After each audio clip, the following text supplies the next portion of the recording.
because we're now affiliates, woohoo, Woohoo! I have a slight problem of not being able to log in on more than one device at a time or something. No. So I need to really quick log in on my laptop, even though I'm using my... I don't have that issue. Like, I'm signed in on my tablet and on my phone. Well, yeah, and on my laptop. It got real, I don't know. Maybe I'm just not right yet, but I want to make sure that we're doing stuff correctly, and hopefully we're live. It doesn't say we are. I mean, it just we were. It did say. Yeah, it said we were, live. and then I was playing a we're live. Commercial. Oh, live. Oh, okay. Yeah. We've been Amazing. live for 51 seconds. And we are the only ones watching us. Hey, that's whatever. We're affiliates now. Oh, we shoot. don't need the views. Like, No, we it's true. appreciate them, but like now we just need the subs.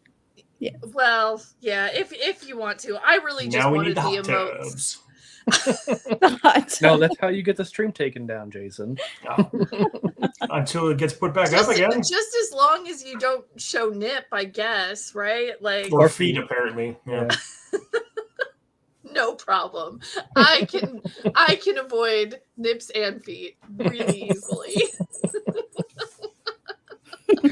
Oh, Jason, no. They just get us canceled. Is that it? Yeah.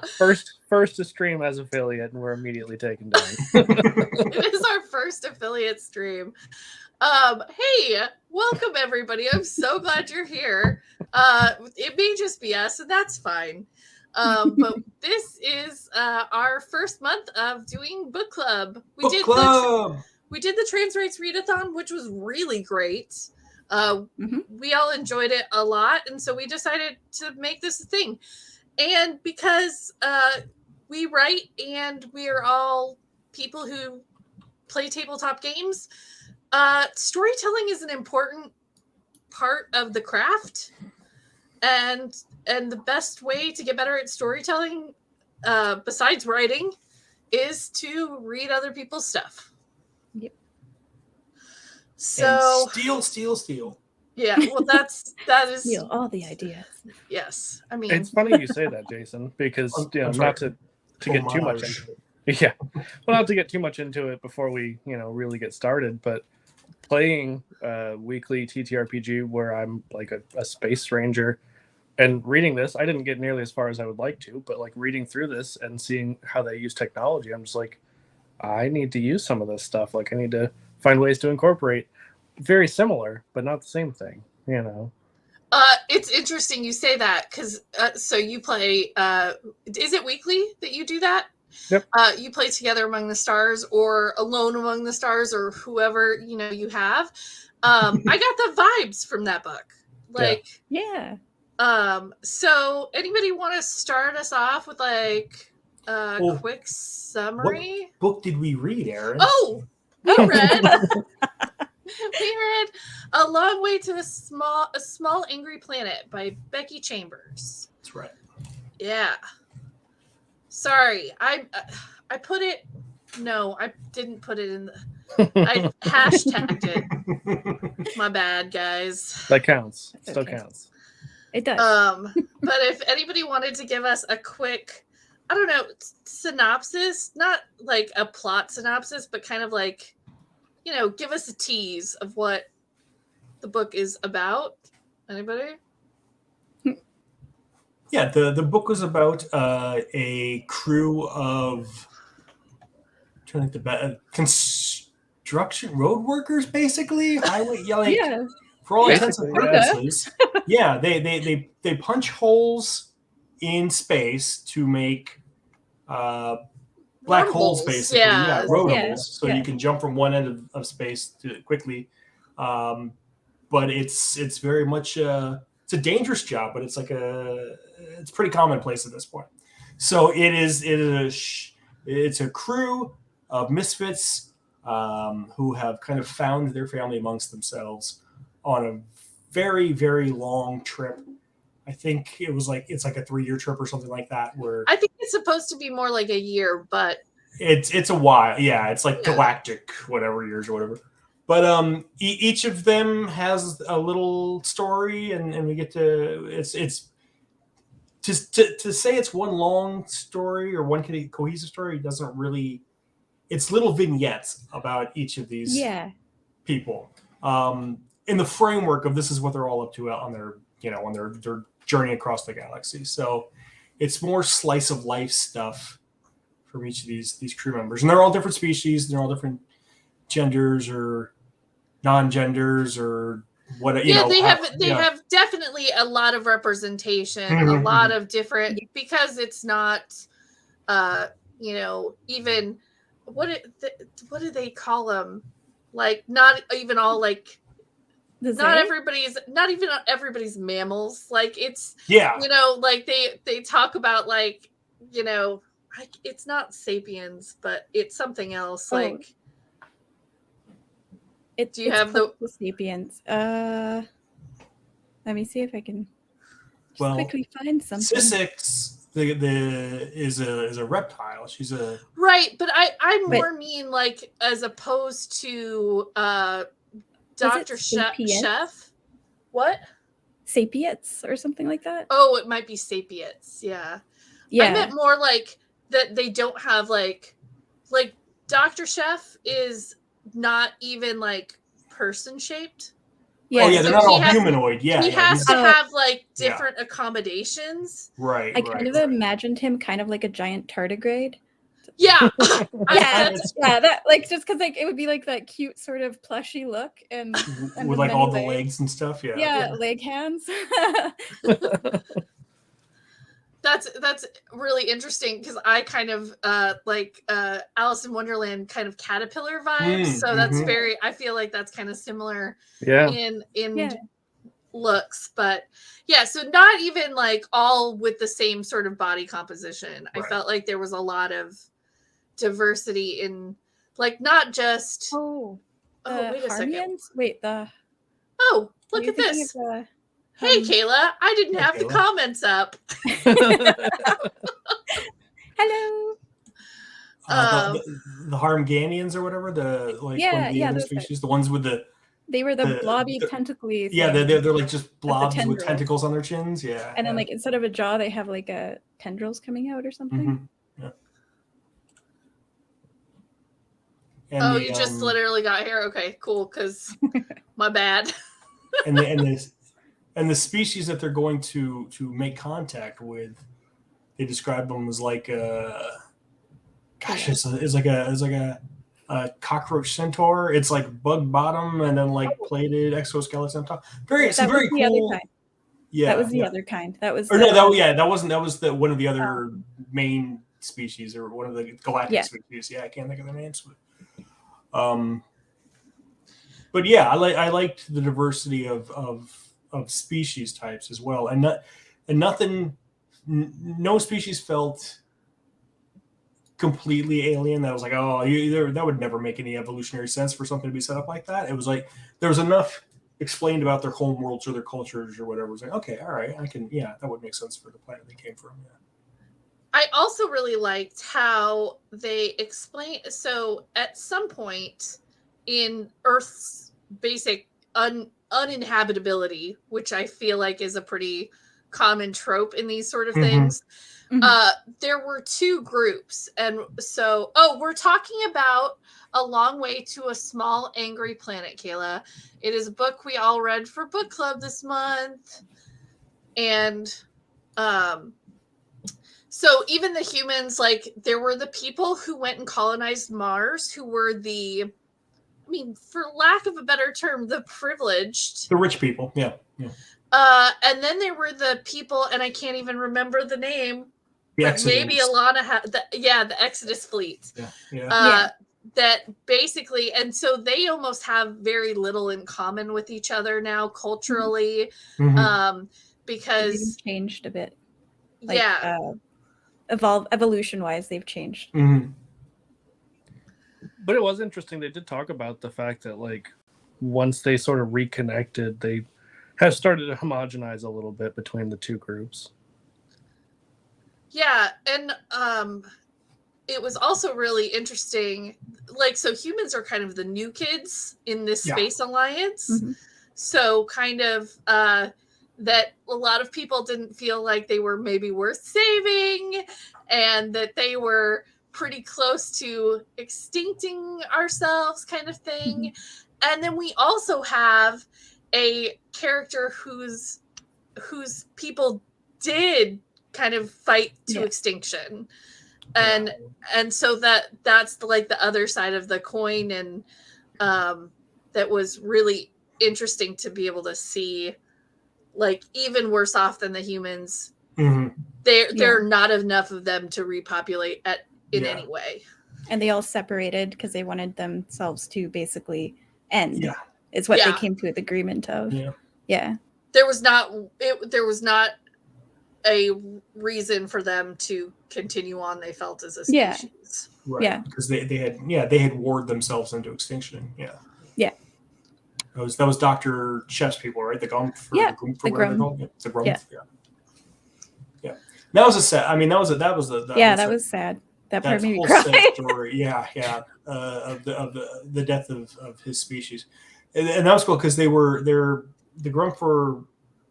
They all started out female, and then over their lifespan, they become males. So all of the old members of the society are a bunch of just old men, and grumpy old guys. And and that was the whole thing. Like they were all old, and they decided there's no sense in. So he's talking about, like, there's only about 300 of us or so left, I think, last I counted. Once we're all done, that's it. I mean, also, I thought that Dr. Chef's story, at this point in the story, Dr. Chef is also male and identifies as such. But Dr. Chef talking about his experience, or when he was younger, her experience in the war. This one is a little complicated, I'm not gonna lie. But that she at that point was a medical doctor for the war effort, and basically like had all of her children die in that war, and it was pretty intense. I mean, she birthed them on the battlefield for all intents and purposes, and then spent their lives patching them back up and sending them back out again. And watching them die in the inevitability. And then finding out that it was not like they created a weapon that actually killed themselves, that the other side stole. Basically. That's what caused the whole right. Complete, like the really terrible deaths. Whatever. Did everybody have? I really felt like Dr. Chef's story to me was maybe the most gripping, and also kind of the most, I don't know, complete, it felt to me. Well, because the species is complete. Like it's the end of the people. But did anybody else have like a character that they really felt attached to, besides Dr. Chef? I actually really enjoyed Sissix. I thought she was very colorful, wonderful addition to the whole family. And I liked the whole interaction between Rosemary and Sissix and how they sort of became like a coupling pair, which in Sissix world is very important, and like nobody else was giving her this. So I really liked that sort of whole relationship building that they did with Rosemary and Sissix. Yeah, Rosemary, I thought was going to just be a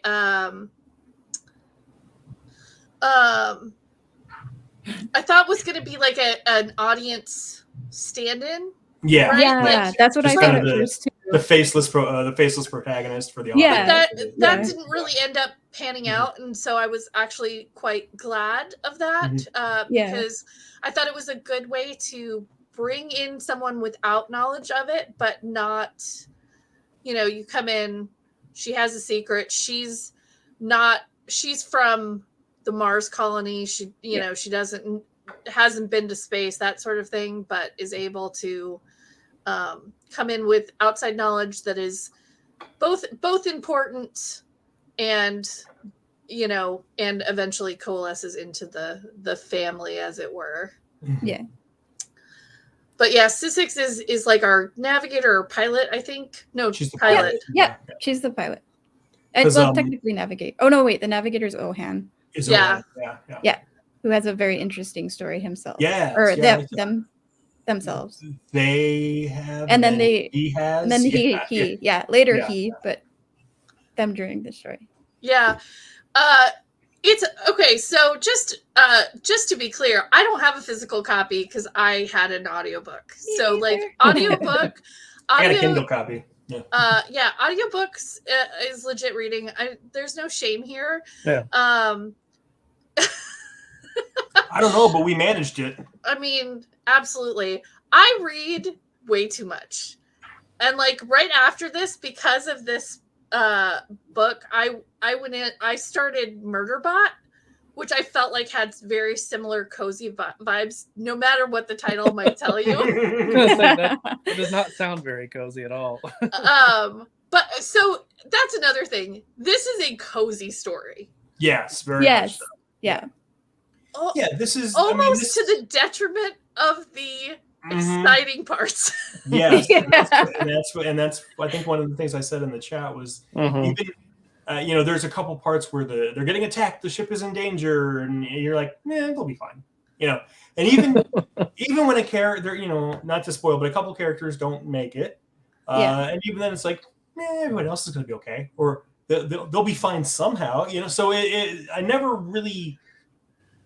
Yeah, there was no stakes for me, I almost felt like, whoa, what? We lost somebody? Like, I felt like it was kind of it seemed out of pocket. Like, it was just so weird in the moment. I felt like, and the other thing is, because this person is a different kind of person, some people don't care as much about that loss. That was the thing too. Yeah.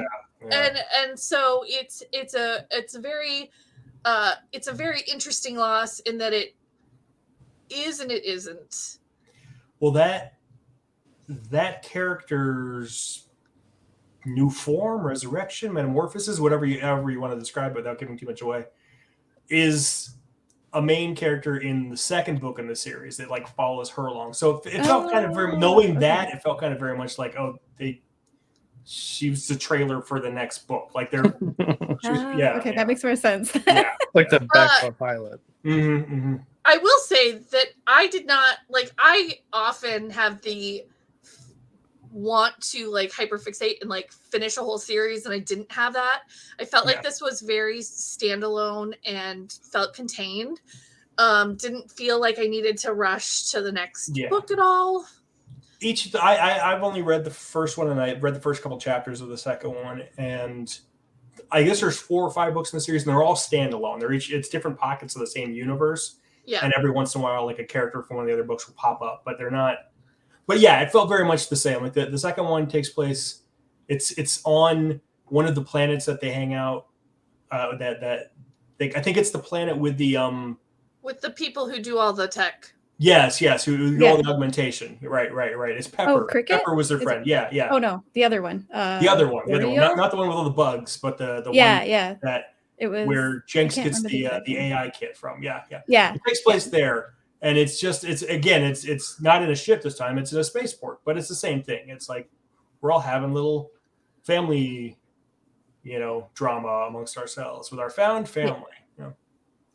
I think also they mentioned that a lot of the characters, that spaceport is where they at least spent a great deal of their lives.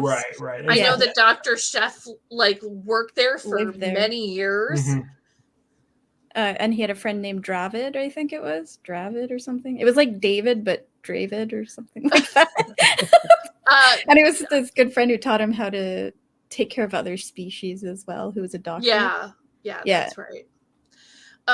Jason said he read the first couple chapters. Yeah, sorry. So not completed yet. But I might go back to it, but yeah. What?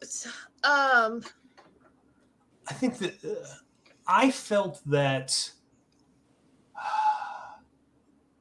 Who's the guy that nobody liked? The algae, the doctor. Oh, Corbin. Corbin. His thing felt very tacked on. It was almost like.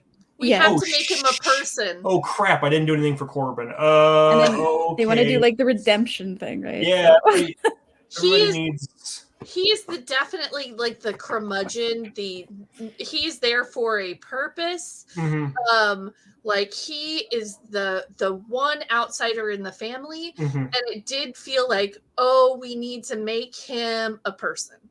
Yeah. But you know what? You can still be a person and be a curmudgeon and just you know, be kind of that loner. I mean, arguably it was his curmudgeonly hood that saved another character in the end, you know, because none of the nice characters would have made that decision. But no. Still, yeah. It felt like why do we need to, you know, not everybody needs a story. Not everybody needs a redemption arc. Exactly. Yeah. I think what I disliked about it is that so in this basically you know nothing about him. He's from a colony. Yeah. He looks genetically different than most humans in the fact that most people have been sort of like there's kind of a everyone's a nice caramel color because they because of interbreeding and all that for generations, and there's not really and except that he's very pink. He's like very super pale. Mm-hmm. And so like he looks different, but other than that, we're not given any information that anything might happen, and then something just happens, and like there was no clue about it. I felt like it was like you said, like absolutely unnecessary. I feel like there could have been a way to like have him have an arc within the ship without him being endangered by outside forces, by something that we didn't even like. I don't think this is a big spoiler. He ends up being a clone, right? And clones are illegal, and it's like and like he didn't know he has a terrible relationship with his dad, who is he's a clone of, and like what, we had no idea. Like it just doesn't make sense. I feel like I think we do have a book, because I think Jason really wants us to push a book, even though I would really love it if we read a book that Jason hasn't already read. But Jason really wants a book, so I don't remember what it is, but we do have a book because he made it known. To be fair, I haven't read it in like 20 years, so it'll be like going back to it for me. Okay. What is that book, Jason? That book is, and give me just a moment.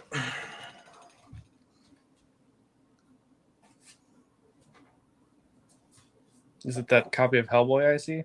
It is. Yes, it's that copy of Hellboy. So that was for the Trans Rights Readathon, and we were definitely all the books we read for Trans Rights Readathon were by trans authors. This book has a lot of diversity, but I do not believe that the author is trans. No, but it's gay as hell. It is gay as hell. It is a neurospicy book, which is in Autism Acceptance Month. I thought it was good to highlight kind of neurodiversity, and this is definitely, you've got a crew of misfits and people who are outside the norm, even in society, which I think is kind of like, if like in piracy kind of books, like the people who go on the open sea are a little bit outside of the norms of society. I think that that's probably the same with a space crew as well. What is the book, Jason, though? The book I would like us to read is Peace by Gene Wolfe. This is... the book is a puzzle.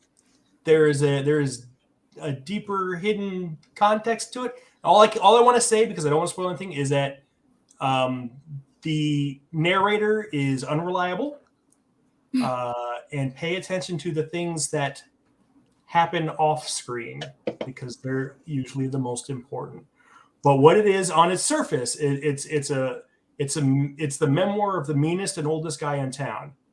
But there's a hell of a lot more to it, and it is one of Neil Gaiman's favorite books. So there you go. So keep that in mind. It's gonna be a dark fantasy, but it's a very tricksy book. Yep.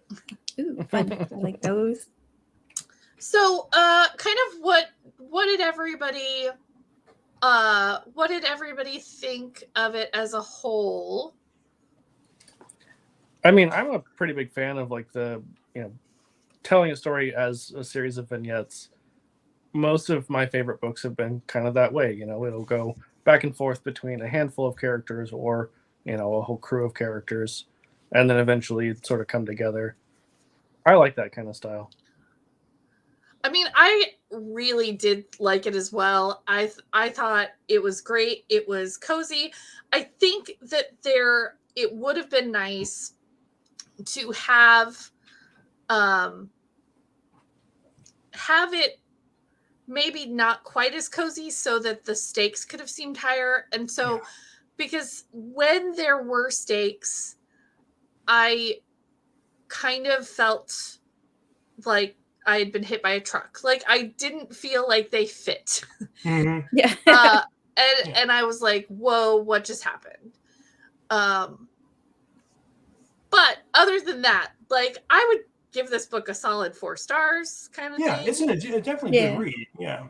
But yeah, I think part of the reason I didn't go on with the second one was because I just finished reading the first one. I think I got burnt out on Space Cozy. So yeah. Oh my gosh, Jason, is this book the book that you're talking about? Is it like House of Leaves? Am I going to have to take notes? You might have to. Yeah. House of Leaves is a pretty fair. Oh gosh. But this one is more subtle. I feel like the guy who wrote House of Leaves probably read this one when he was growing up and said, "Oh, I could do a book like that." You might have to take some notes. Yeah. I started House of Leaves and I was just like, this seems a lot. It is a lot. House of Leaves is a great book, though. If you stick with it, it's great.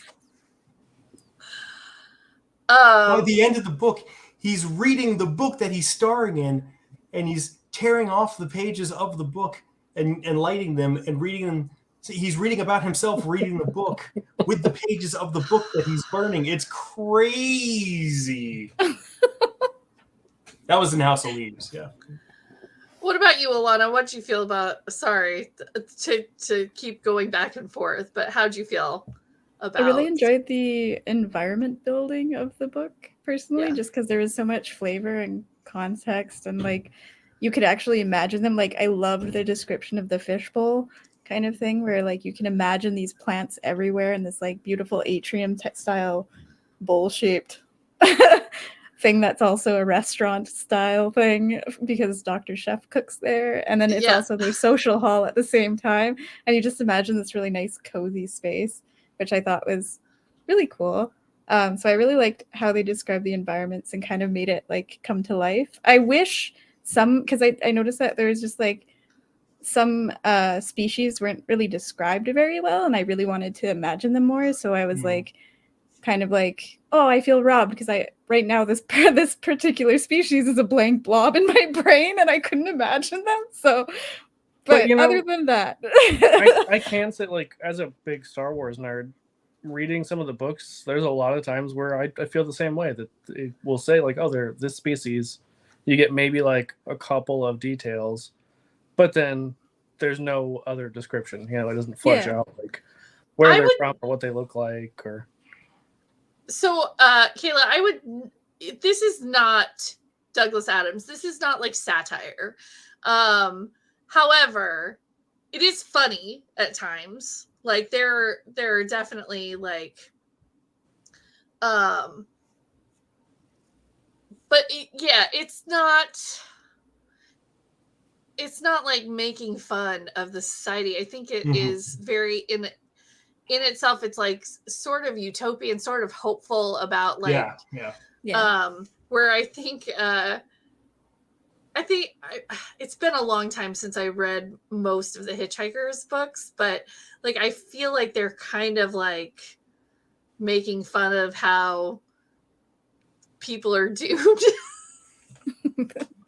Yes, that's a very accurate description. I think that's safe to say. Like, Yeah. I mean, it starts off with like on a Building a technicality, his house is getting demolished because like he didn't file his paperwork or something. Like, Yeah. And then But the in the greater stretches scheme of out, and it things- turns out, the whole Earth is getting demolished for the same reason. Yeah. But really, that's very English. Yes, Like it it's is very 100% on English. brand. So no, I mean, I love the Hitchhiker's books. It's just been a minute since I read them.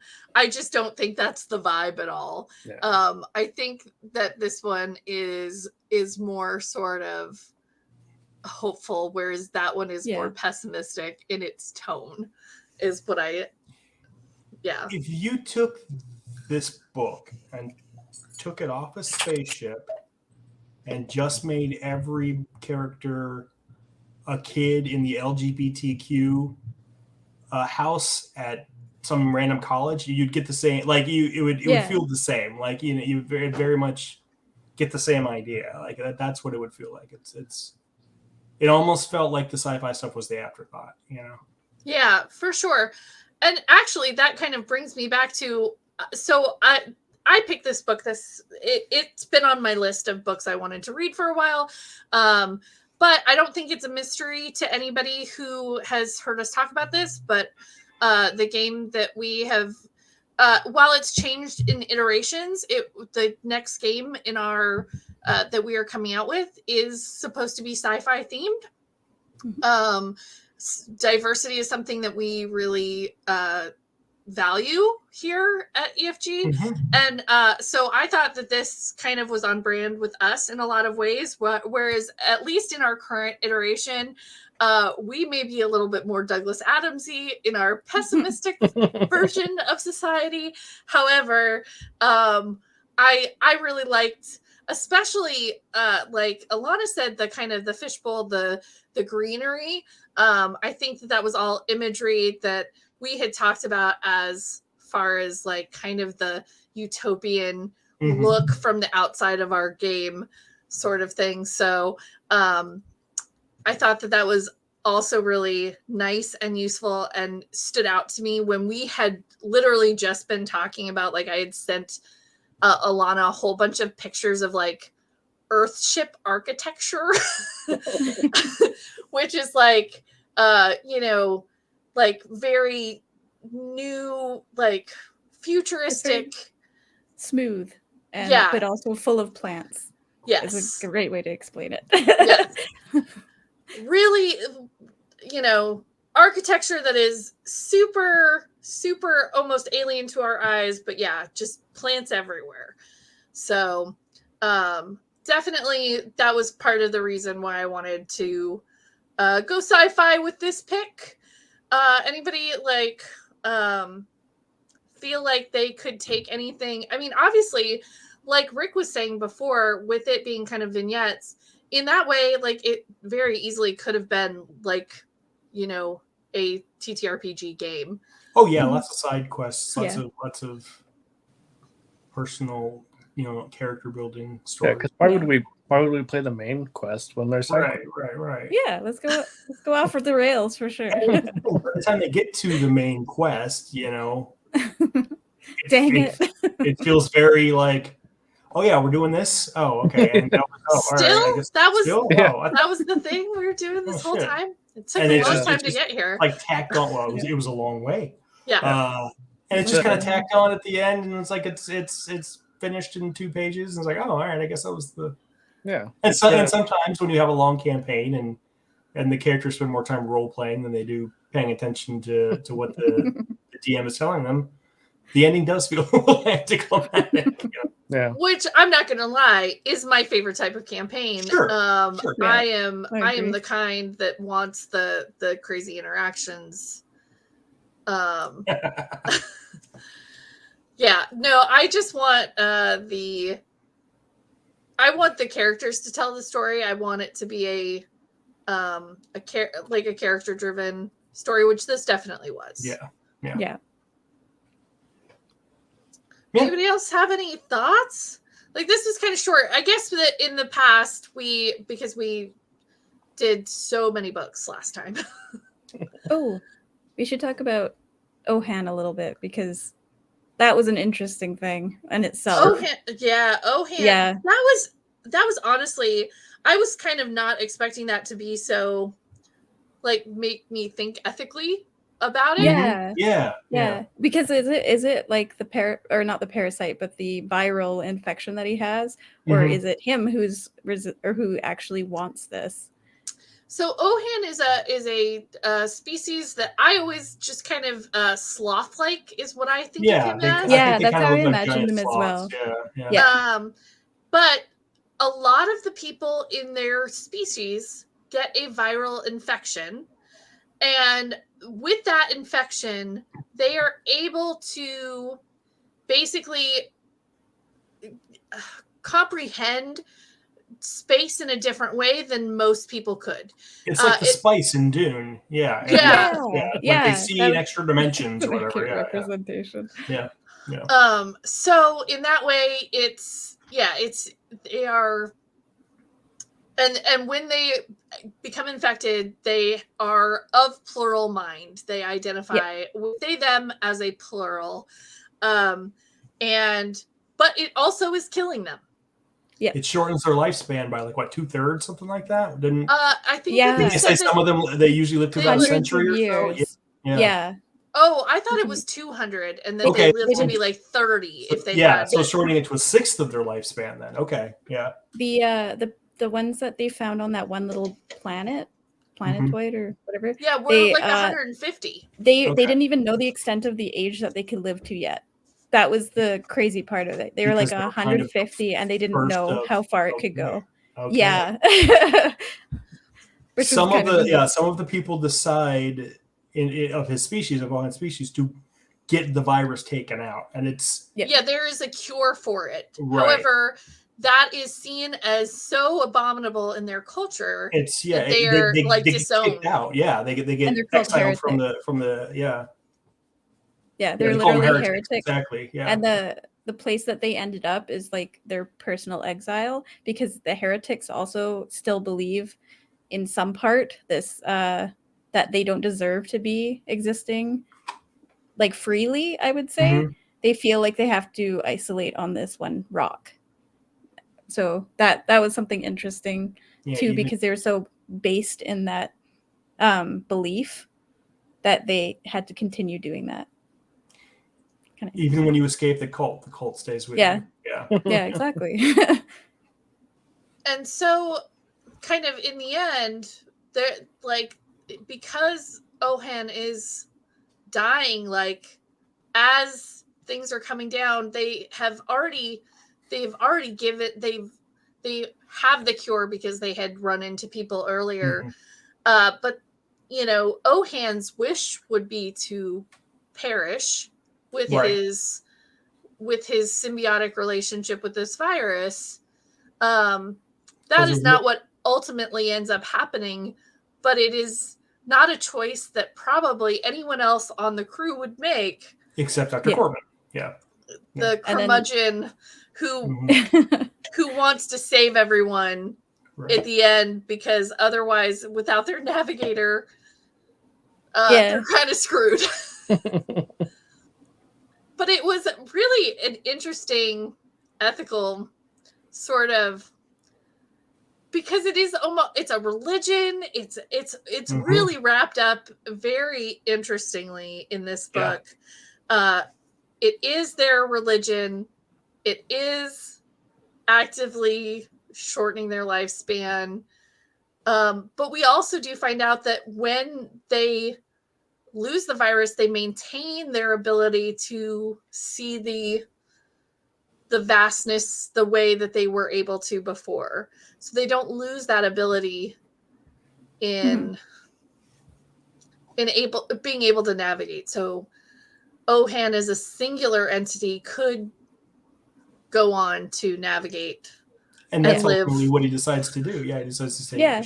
Yeah, he ultimately decides to forgo his beliefs and completely like be free. which is kind of I mean, I guess that's a good point. He doesn't even join the Exiles. Like he exiles himself from the Exiles. Yeah. He even said he knew he should go there, but he didn't want to. But he didn't want to. Yeah. I like all these free spirits running around. Dang, that was it actually kind of reminded me of Cordyceps. Or Cordyceps. That's very much what I was thinking of. Yeah, where you're like you have to reach a goal and get that goal, and then you die. And your head explodes. Yeah.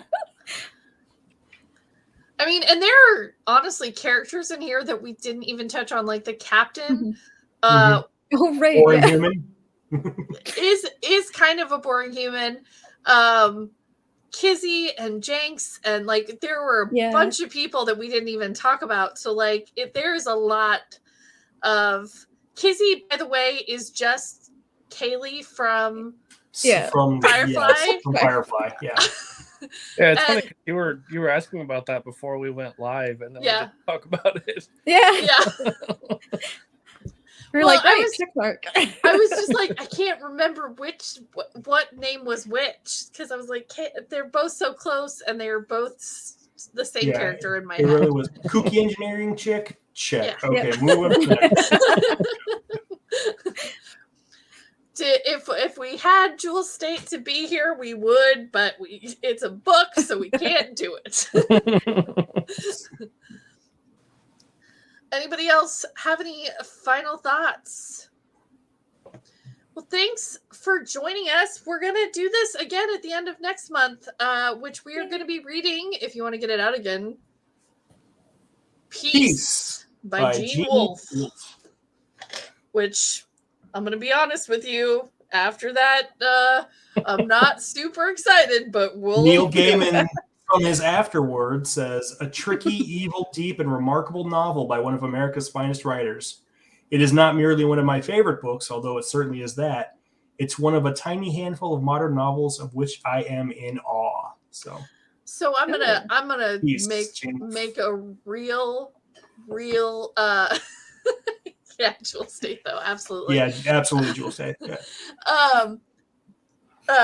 I will make an admittance from here in front of you and God that I'm not a big Neil Gaiman fan. Okay, that's fine. That's fine. I've read several books. Yeah, I've read several books, and I loved Graveyard Book. Graveyard Book's great. Oh, the Graveyard Book's great. Otherwise, it's the Jungle Book in a graveyard. Yeah. Otherwise, I read Neverwhere and American Gods and hated them. Honestly, I liked American Gods and the sequel, Anansi Boys. They were decent. I love Anansi Boys. They're not his best books, in my opinion. No, not at all. No, he's a better comic book writer than he's a novelist. That's for sure. Yeah. I do like his descriptions though, because the reason why I like Neil Gaiman is because he actually writes to a way that like my imagination goes nuts, and I draw a lot when I'm reading Neil Gaiman because I can imagine all these scenes so crisply, and it's really nice. And I think that comes from being a comic book writer, because he would have to write to, so his illustrator would know what the hell he was supposed to be drawing. Yeah, exactly. I appreciate it. I really appreciate it. I read the first book I ever read by Neil Gaiman was Good Omens, and I was like, that's more Terry. I think Terry Pratchett. Exactly. That was a marriage. But their I guess they wrote chapter so greatly off each other. But they played well together. Yeah. It is absolutely everything that I love about Terry Pratchett, though. That's such a Good Omens. That's one of those books like I've bought like 30 times because I keep loaning copies out to people and never getting them back. It's like, oh, this is one of my favorites. Everybody's You got to read this. My book. I will say, for me, I think my love of Neil Gaiman comes from the fact that I went to the very first C2E2 in Chicago, like a big comics convention, and he did a book reading, or not like a book reading, it's just like a various reading thing of his. And I had never, I'd obviously heard of him, but I'd never read any of his stuff. But he especially did this one. He wrote an article about like the effects of drinking on the writing process. And it was hilarious. Like it's filthy and it's ridiculous. Definitely check it out. It's very short, Remember what it was but called? like, I haven't read No. any of his kids' books. I know he has a bunch. I just haven't Coraline? done it. Coraline's so good. Coraline's not a Coraline? kid's book, though, is it? Yeah. Yes, Oh, it is. It was written for his daughter when she was Mhm. younger, but then she grew up and he wasn't done it yet. So then he finished writing it finally, but because he wanted it to be specifically for his daughter, he got her to approve it first, and she said, "Dad, this still scares the shit out of me." yeah. Like it's a dark kids book, but it's But I mean, he doesn't. Graveyard Book was a kid's book too. I was Yeah, gonna say. and honestly, there's a graphic novel of that, and I think I could totally read it with my 6-year-old. Like Mhm. honestly, Yeah. there was nothing in that. Like even the fear in that book is of fear, right? Like Yeah. but I really love that one. But again, like, is it because it's like, is it because it's the Jungle Book? I don't know. It's Maybe. just the only one. Read some of his short stories. I think he is. Yeah. His short stories are really good. He's a much better short story writer than he is a novelist, that's for sure. And he's a much better comic writer than he's a short story writer. Yeah, yeah. But his short stories are amazing. Like, the Trigger Warnings collection is phenomenal. Smoke and Mirrors collection is really good. Yeah. Just read a couple of his short stories. You can find them online anywhere. And they're just, he's so good at condensing everything you need in a story in such bite-sized bits.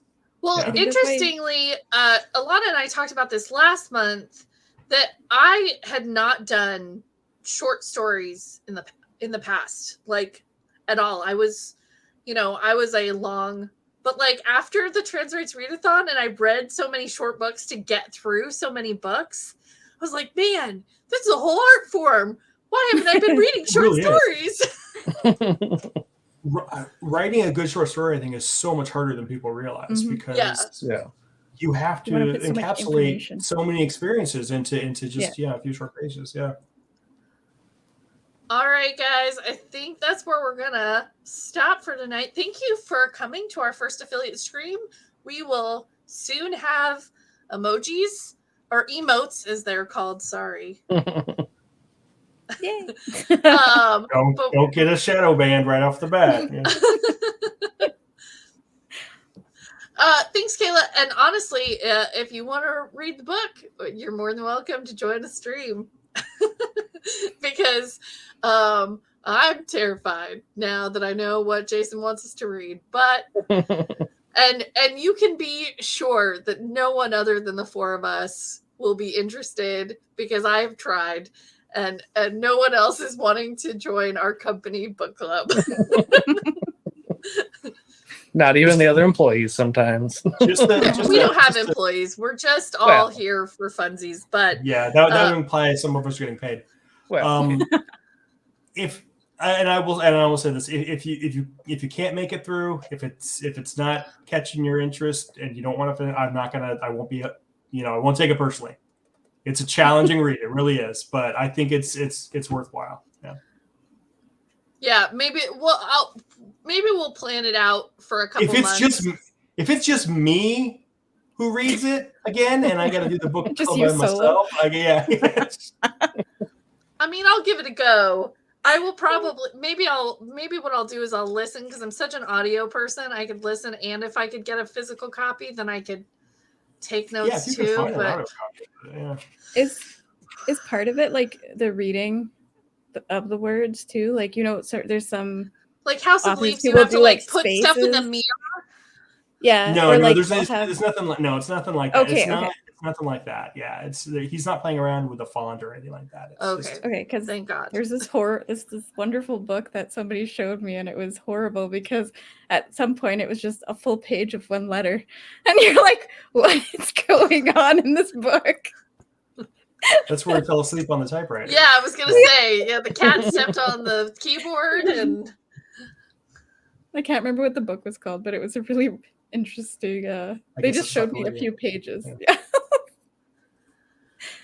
All right. Thanks again, Kayla and because I think it was Kayla and us who were here. But Thanks, maybe Kayla. maybe we'll see somebody on YouTube. I honestly, like, I am a pretty stingy person with my stars. Like, I'm not giving out 5-star reads all the time. 4 is a really pretty good review from me, and I think that I think everybody would probably enjoy this. And I honestly think that if you need a kind of a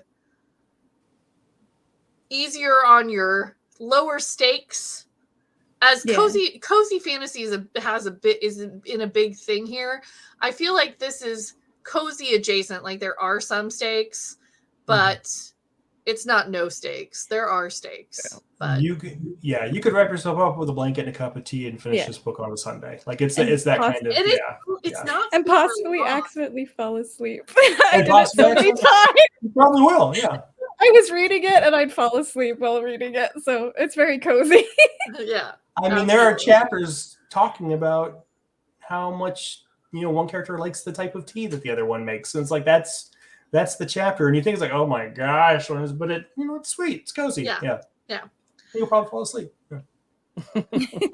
In a good way. Not a bad way. Gently lulled. Yeah.